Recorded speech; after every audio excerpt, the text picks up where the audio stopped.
The morning sun carved shadows across Kandahar Air Base as Captain Vera Ghost Kozlowski taxied her weathered F-16C Fighting Falcon toward the flight line. The aircraft bore scars from countless missions, patched bullet holes, faded paint, and a nose art of a spectral figure that seemed to mock death itself. Ground crews whispered about the pilot who flew it, the woman who'd earned her call sign not through bravado, but through an unsettling ability to vanish from enemy radar and reappear behind their formations like a phantom. Nobody expected the distress call that shattered the pre-dawn quiet. "Mayday, Mayday, this is Shepherd 6 Actual," crackled through the radio, the voice tight with controlled panic. "SEAL Team Bravo is compromised. Enemy air superiority established over grid November 7-7. We have 15, repeat, 15 enemy fighters circling our position.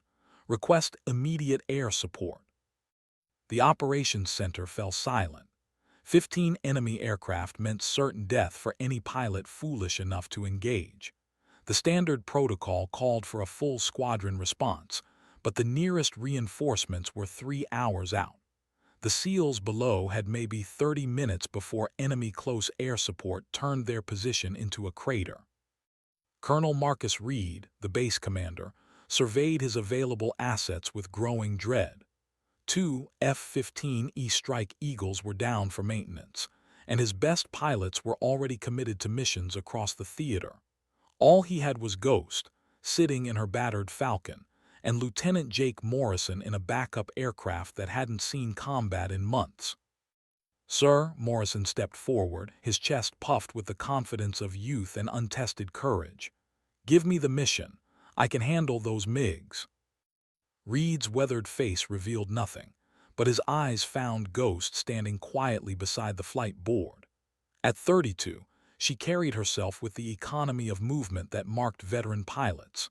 Her slight frame had endured countless jokes from younger aviators who saw only what they expected to see. A woman past her prime flying a plane held together by prayers and duct tape. "Negative, Morrison," Reed said finally. "Ghost, you're up." The room erupted in barely suppressed murmurs. Morrison's face flushed red. "Sir, with respect, this is a high-threat environment. Maybe we should consider—" "I'm not sending my best pilot to die because of your ego, Lieutenant." Reed's voice carried the weight of command and years of sending pilots into harm's way. "Ghost has more air-to-air kills than anyone in this wing.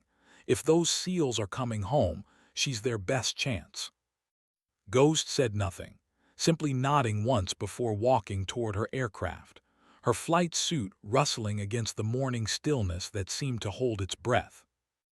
The first drops of sweat began forming on foreheads across the operations center as everyone realized they were about to witness either a miracle or a massacre. The radio crackled again. "Shepherd 6 Actual, time on target to enemy engagement, 15 minutes and counting." Ghost's F-16 roared to life, its single Pratt and Whitney engine screaming defiance against the dawn. As she lifted off into the pale Afghan sky, nobody could have predicted that within the next hour, 15 enemy aircraft would fall from the heavens, and a legend would be born in fire and contrails. The morning had started like any other. It would end with Ghost becoming the deadliest pilot in modern warfare. Captain Vera Kozlowski hadn't always been called Ghost. 3 years earlier, she'd been Captain Kozlowski, a competent but unremarkable pilot flying routine patrols over Iraq. The transformation began on a mission that officially never happened, deep over Syrian airspace where American jets weren't supposed to exist. She'd been flying cover for a downed reconnaissance drone when 2 Russian-built Su-35 flankers appeared on her radar. Standard engagement protocol demanded she withdraw, maintain plausible deniability, and avoid an international incident. But the intelligence package in that drone contained the locations of 3 American POW camps. The flankers moved with predatory grace, their twin engines carving elegant death spirals as they closed for the kill. Kozlowski's radar warning receiver screamed as the lead fighter achieved missile lock. In that crystalline moment between life and death, she discovered something remarkable about herself. Time seemed to slow.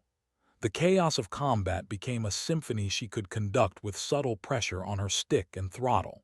Her F-16 danced through the sky like a leaf on an invisible wind, slipping through gaps in the enemy's firing solutions that shouldn't have existed. The first flanker died without understanding what had killed it.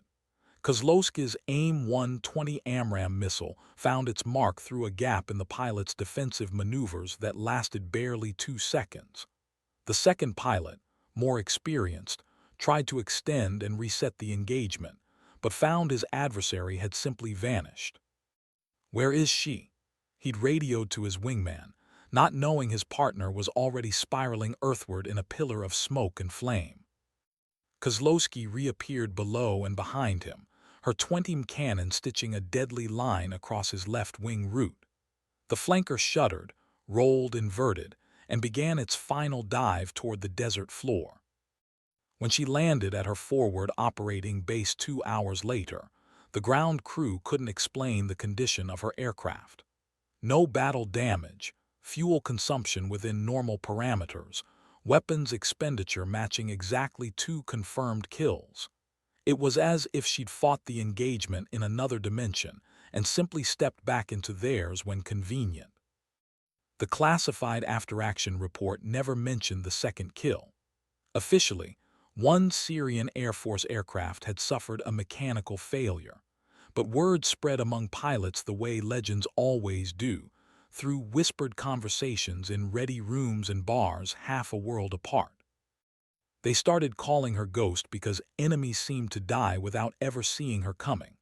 Fellow pilots noticed how she could disappear from formation exercises, only to reappear on their 6 o'clock with a perfect firing solution. Radar operators complained that her aircraft seemed to generate ghost returns, false echoes that made tracking her nearly impossible. But the real reason for her call sign ran deeper than tactical skill. There was something unsettling about the way she fought, as if she existed partially outside the normal rules of physics and warfare. Enemy pilots would break radio discipline to scream warnings about the Phantom, or the Invisible One moments before their final transmission. Now, climbing toward 30,000 feet over Afghanistan, Ghost felt that familiar sensation of the world reshaping itself around her intentions. Far below, 15 enemy aircraft circled like wolves, unaware that death was approaching on whisper-quiet wings. The radio crackled. "Ghost, this is Overlord. Be advised, enemy formation consists of 12 MiG-29 Fulcrums and 3 Su-25 Frogfoots. They're maintaining CAP at Angels 20 over the SEAL position." Ghost's response was characteristically brief. "Copy, Overlord, beginning approach." 15 against 1. The mathematics of aerial combat suggested this would be over quickly. They had no idea how right they were. 40 miles southeast, Master Chief Petty Officer Devin Reaper, Washington pressed his back against the rocky outcropping and tried to control his breathing. Around him, 11 other SEALs maintained defensive positions in the narrow canyon that had become their temporary fortress and potential tomb. The mission had been textbook until it wasn't. Intelligence indicated a high-value target meeting in a compound 12 clicks from their insertion point. Washington's team had approached under cover of darkness, executed a flawless infiltration, and captured detailed evidence of an arms smuggling operation that threatened American interests across the region. The extraction should have been routine. Their helicopters were inbound when the first enemy fighters appeared on the horizon like harbingers of doom. Shoulder-fired missiles forced the choppers to abort, leaving 12 of America's elite warriors stranded in hostile territory, with the entire enemy air force bearing down on their position. "Chief," whispered Petty Officer Angela Martinez, the team's communications specialist, "I've got multiple radar signatures converging on our position. Looks like they're setting up for a gun run." Washington studied the sky through his rifle scope. The enemy aircraft maintained perfect formation, professional and disciplined.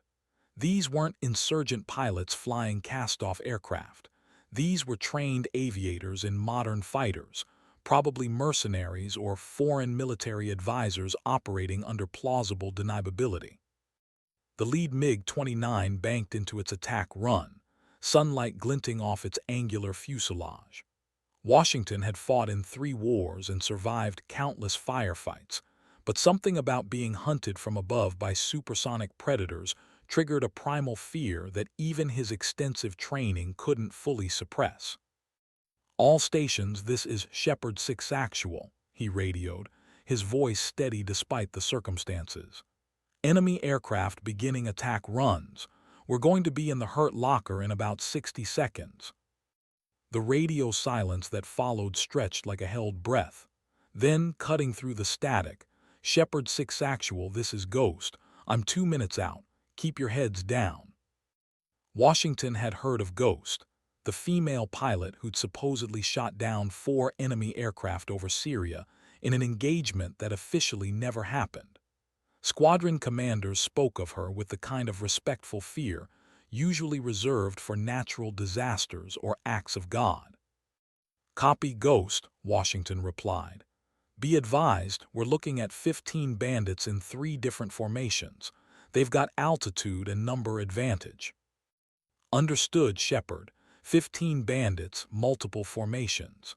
Ghost's voice carried no trace of concern, as if she'd been informed about adverse weather rather than impossible odds. "Recommend you mark your position with smoke.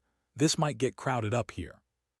Petty Officer James Torres, the team's explosives expert, looked up from his rifle with undisguised skepticism. "1 pilot against 15 fighters. Chief, shouldn't we be calling for backup?" Washington had wondered the same thing, but something in Ghost's voice suggested confidence born from experience rather than bravado. He'd learned to trust his instincts about people who shared his profession of violence. "Negative, Torres. Ghost knows what she's doing." Washington activated a smoke grenade, orange smoke beginning to drift skyward. "All stations, mark our position with orange smoke. Stay tight and watch for falling debris." Above them, the enemy formation began to tighten, preparing for coordinated strikes that would eliminate the trapped Americans with mathematical precision. Washington checked his watch. Ghost should be arriving any second. The sky remained empty, except for circling predators. Then, impossibly, one of the MiG-29s simply exploded. Ghost's first kill came from a position that shouldn't have been possible. She'd approached the engagement area from the northwest, using a mountain ridge to mask her radar signature while climbing to an altitude that put her slightly above the enemy combat air patrol.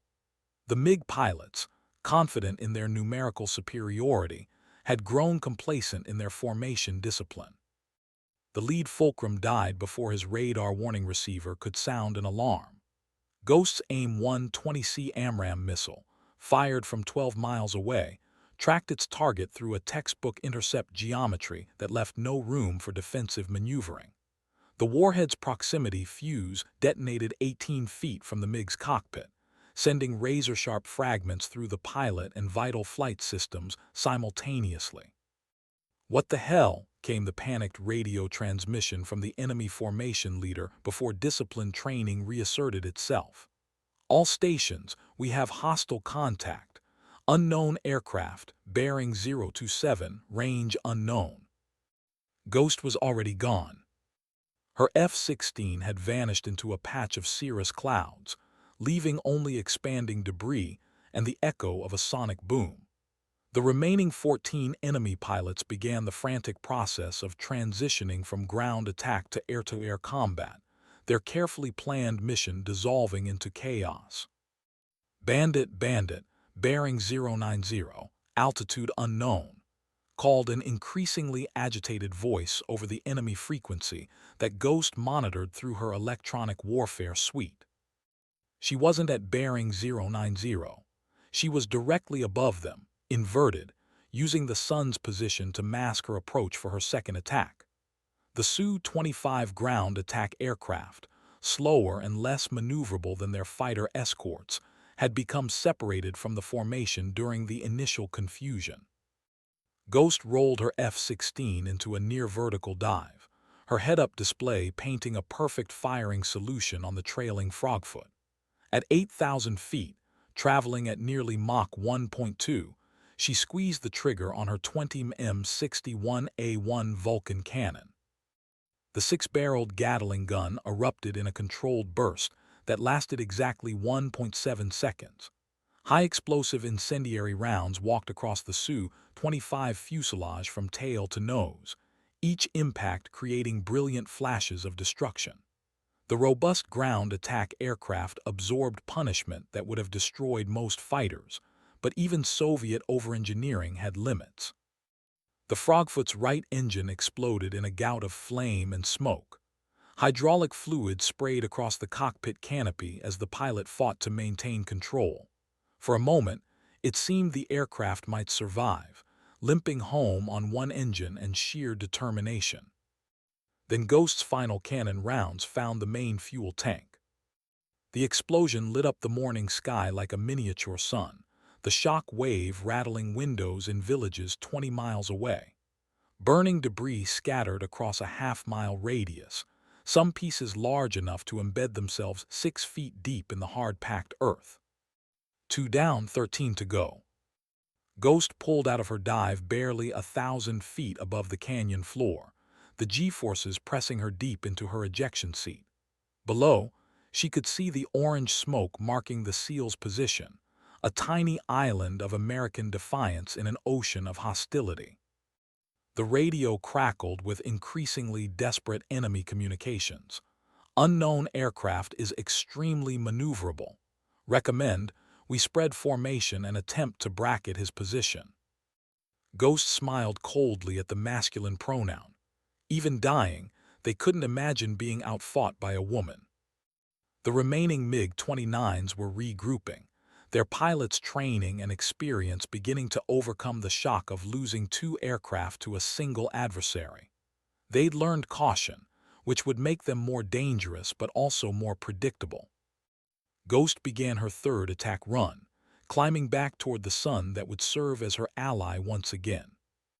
Squadron leader Alexei Volkov had flown combat missions over Syria, Libya, and half a dozen other conflicts where major powers settled their differences through proxy warfare. In 8 years of aerial combat, he'd never encountered anything like the Phantom that was systematically dismantling his formation.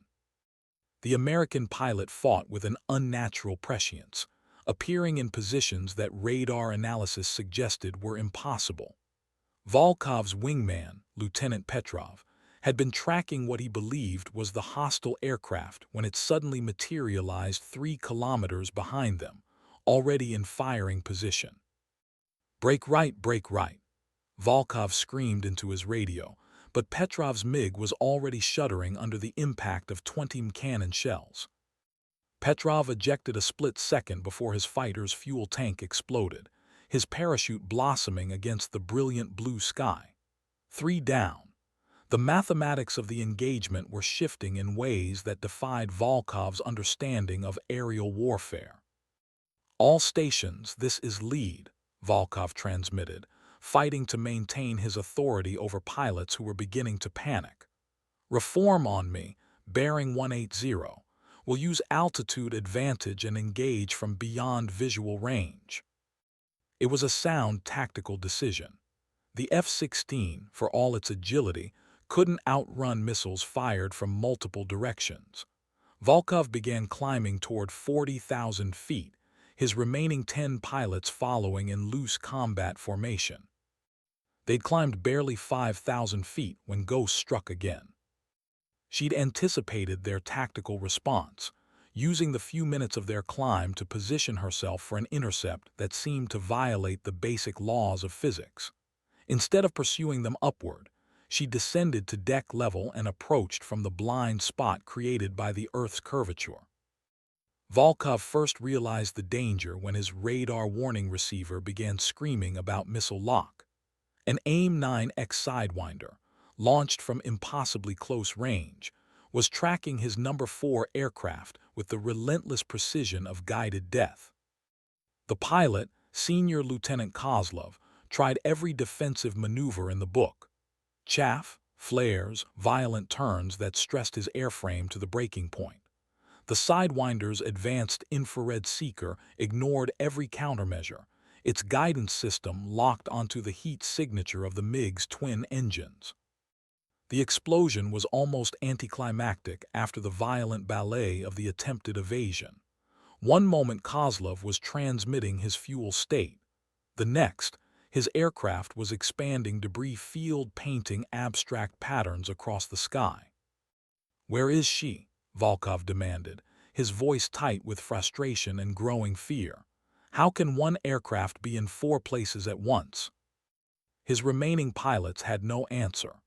Ghosts seemed to exist in multiple dimensions simultaneously, striking from directions that should have been empty sky and vanishing before anyone could achieve a firing solution. Major Hassan al-Rashid, flying the 2nd Su-25, decided to break from the formation and attempt to complete the original ground attack mission. If he could eliminate the SEALs below, perhaps this nightmare engagement would serve some purpose beyond feeding American propaganda. He rolled into a steep dive toward the canyon where orange smoke still marked his targets. His aircraft's armored cockpit and robust construction would allow him to survive ground fire that would destroy a fighter aircraft.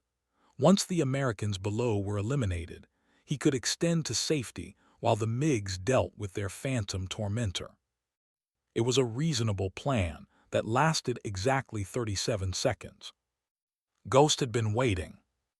The dance of death continued above the Afghan canyon as Ghost began her systematic destruction of the remaining enemy formation. Each engagement followed the same pattern. She would appear from an impossible angle, strike with lethal precision, and vanish before return fire could find her. Her 5th kill came during Volkov's desperate attempt to coordinate a pincer movement. 2 MiG-29s approached from opposite directions, while a third climbed for altitude advantage. It was a classic fighter tactics maneuver that should have trapped any conventional pilot in a crossfire of missiles and cannon shells.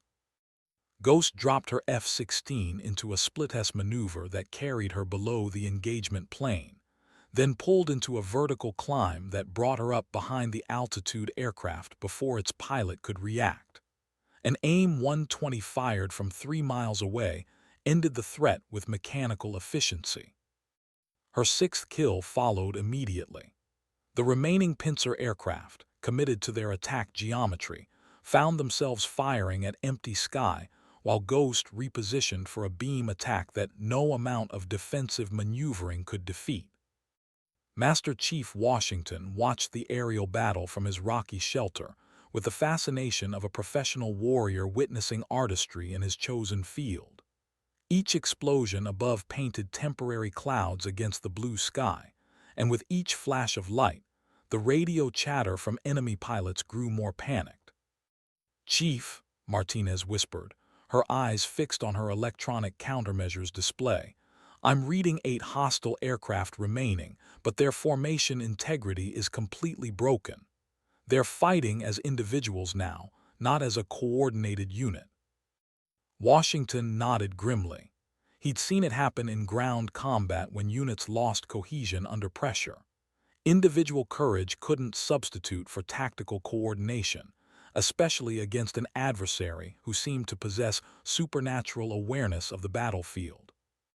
The 7th enemy aircraft died attempting to flee the engagement area. Volkov had finally ordered his remaining pilots to extend and regroup, acknowledging that their numerical advantage had become irrelevant against an opponent who refused to fight by conventional rules. The fleeing MiG-29 never made it to the safety of friendly airspace. Ghost's missile found it 15 miles from the canyon, the explosion visible as a brief flash on the horizon. "My God," Torres breathed, lowering his rifle to watch the impossible aerial display. "She's not just shooting them down, she's hunting them." The distinction was important. Shooting down enemy aircraft was the mechanical application of weapons and tactics. Hunting implied something more primal, a predator-prey relationship that transcended the normal rules of aerial warfare. Ghost's eighth kill came as she intercepted two MiGs attempting to coordinate a missile attack from beyond visual range. They'd climbed to 50,000 feet. Hopping altitude would provide safety and firing position. Instead, they found death waiting for them in the thin air where only the most capable fighters could operate effectively.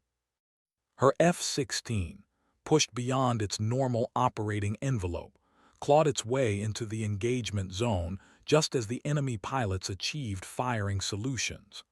The next few seconds involved split timing that would have impressed Swiss chronometer makers.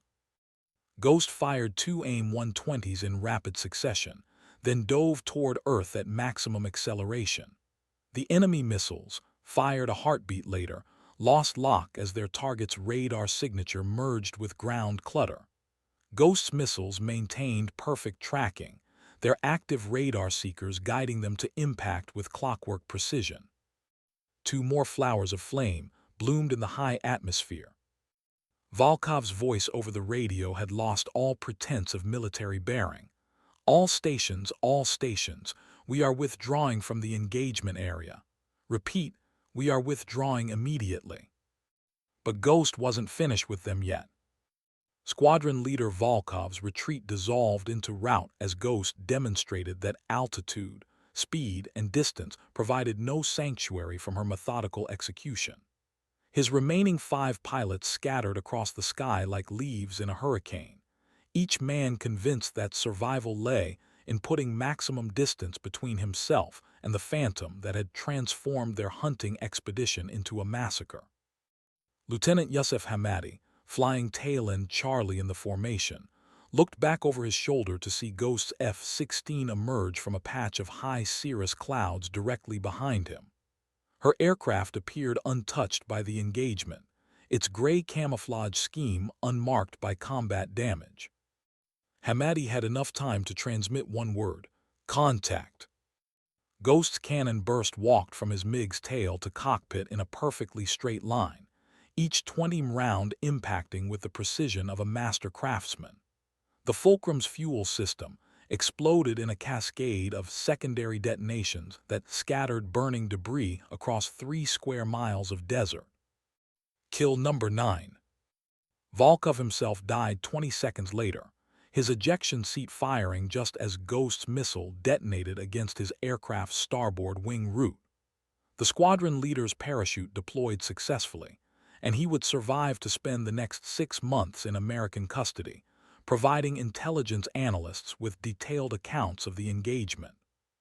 His testimony would eventually contribute to Ghost's legendary status among military aviation historians.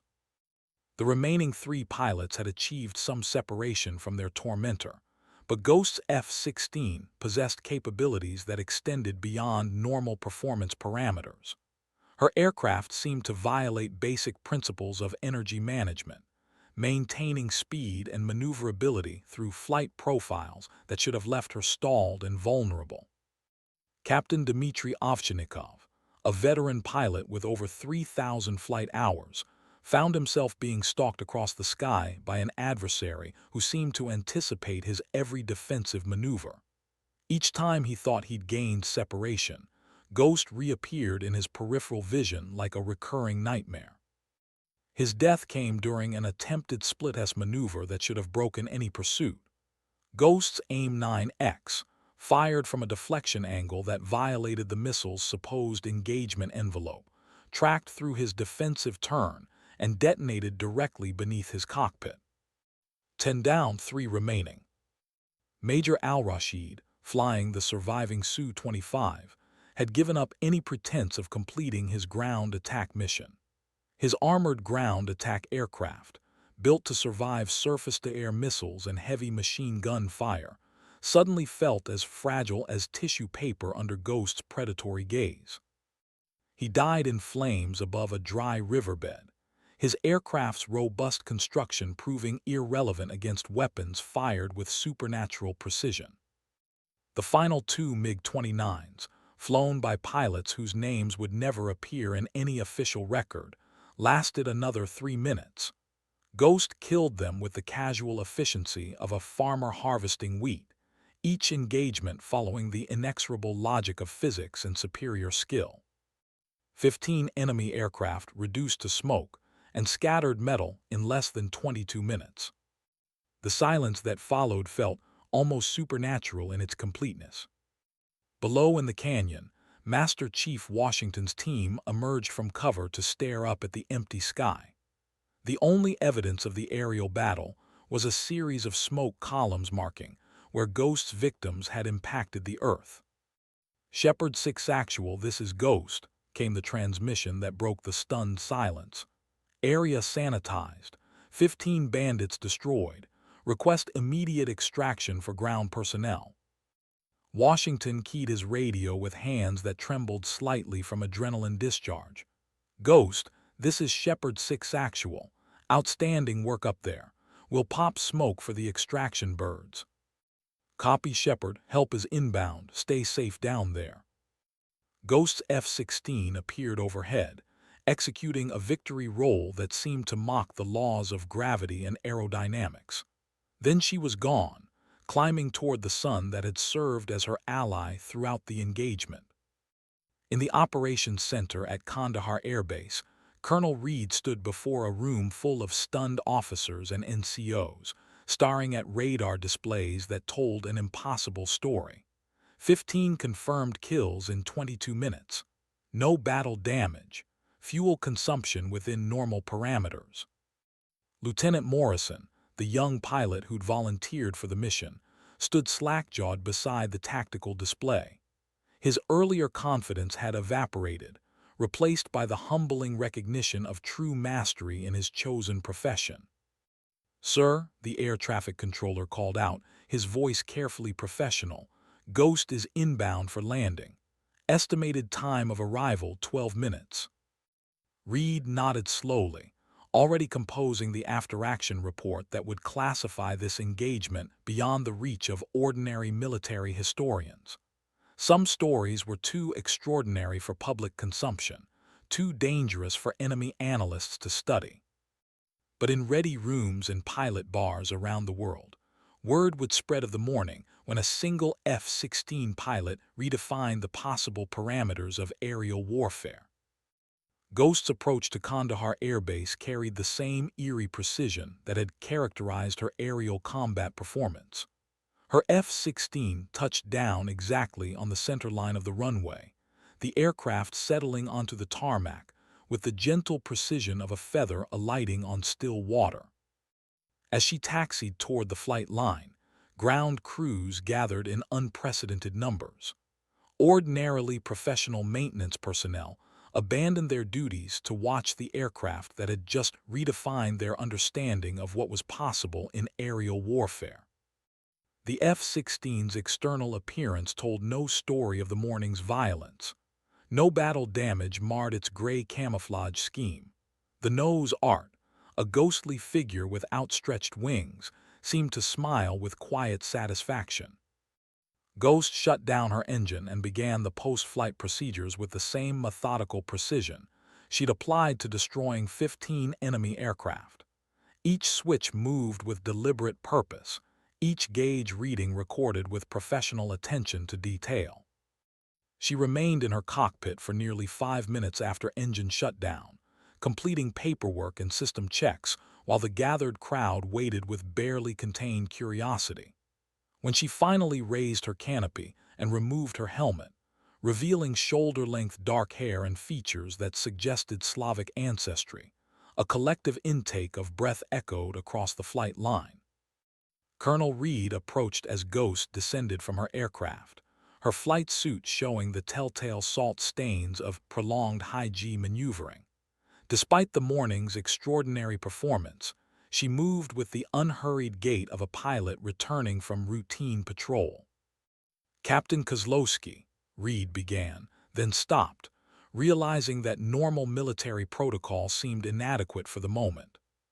"Sir," Ghost responded, her voice carrying the same calm professionalism that had marked her radio transmissions during combat. Mission complete. 15 confirmed kills, no battle damage, no ammunition remaining. The briefing room fell silent as Ghost began her after-action report.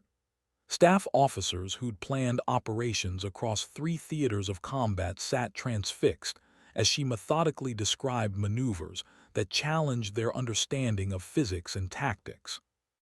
The enemy formation maintained poor coordination after initial contact, she explained, using a laser pointer to indicate positions on the tactical display. Once their command and control degraded, they became predictable in their defensive responses. Captain Sarah Chen, the wing's intelligence officer, leaned forward in her chair. "Captain, your attack angles don't correspond to any known intercept geometry. How did you achieve firing positions that our computers indicate were impossible?" Ghost paused, considering the question with the same careful attention she applied to target selection. The F-16 has capabilities beyond its published performance envelope when operated within specific parameters. Thermal management, energy conservation, and precise throttle control can extend those parameters significantly. It was a technically accurate answer that explained nothing. Lieutenant Morrison, still processing his earlier presumption, raised his hand tentatively. "Ma'am, how did you track 15 targets simultaneously without AWACS support?"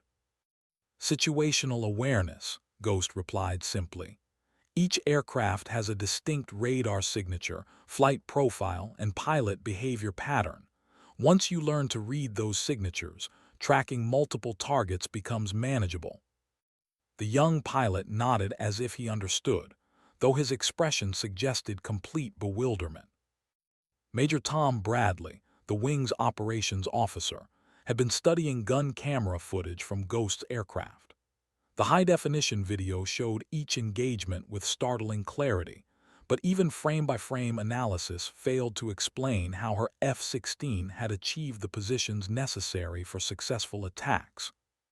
"Captain," Bradley said carefully, "this footage shows your aircraft in positions that violate basic energy management principles. At 14, 23, 17, you're in a 60-degree climb at Mach 1.4, yet 7 seconds later you're behind the target aircraft in perfect firing position. The mathematics don't work." Ghost's expression remained unchanged. "The mathematics work within parameters that aren't commonly explored, sir. Combat presents opportunities that don't exist in training scenarios." The debriefing continued for 3 hours, producing more questions than answers.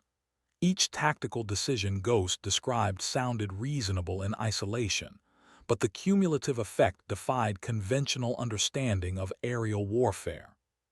When the session finally ended, Ghost gathered her materials with the same methodical precision that characterized all her actions. As she reached the door, Colonel Reed called after her. "Captain, one final question. Why do they call you Ghost?" She turned back, and for the first time a slight smile played at the corners of her mouth. "Because, sir, dead men tell no tales." The legend of Ghost spread through military aviation circles with the speed of digital communication and the embellishment that accompanies all warrior myths. Within 72 hours, her exploit had reached pilot-ready rooms from Ramstein to Hickam, from Lakenheath to Kadena. Each retelling added details that grew more extraordinary with distance from the source. Some versions claimed she'd shot down 20 aircraft. Others insisted she'd been flying an experimental stealth variant of the F-16. A few particularly creative accounts suggested she'd achieved some of her kills using only her aircraft's cannon, engaging enemy fighters in World War I-style dogfights that lasted for minutes rather than seconds. The truth, classified at levels that required congressional notification, remained locked in secure databases accessible only to a handful of senior officers and intelligence analysts. But truth had never been necessary for legend, and Ghost's legend grew with each telling. At Nellis Air Force Base, Major Jennifer Viper Hawks, the commander of the elite aggressor squadron, called an immediate meeting of her instructors. Hawks had flown with Ghost during their shared assignment at Shaw Air Force Base, and she'd witnessed firsthand the uncanny abilities that had earned her former squadron mate such an unusual call sign.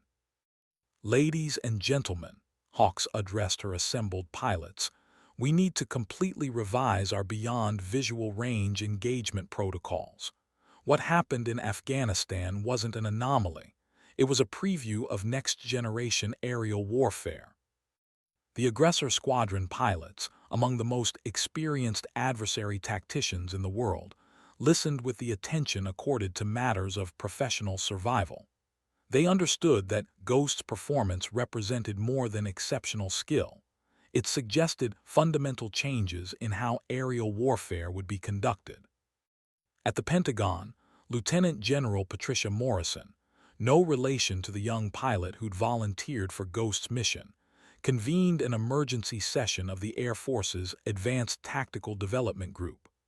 Morrison, a former F-22 pilot herself, had spent considerable time analyzing the classified footage from Ghost's engagement.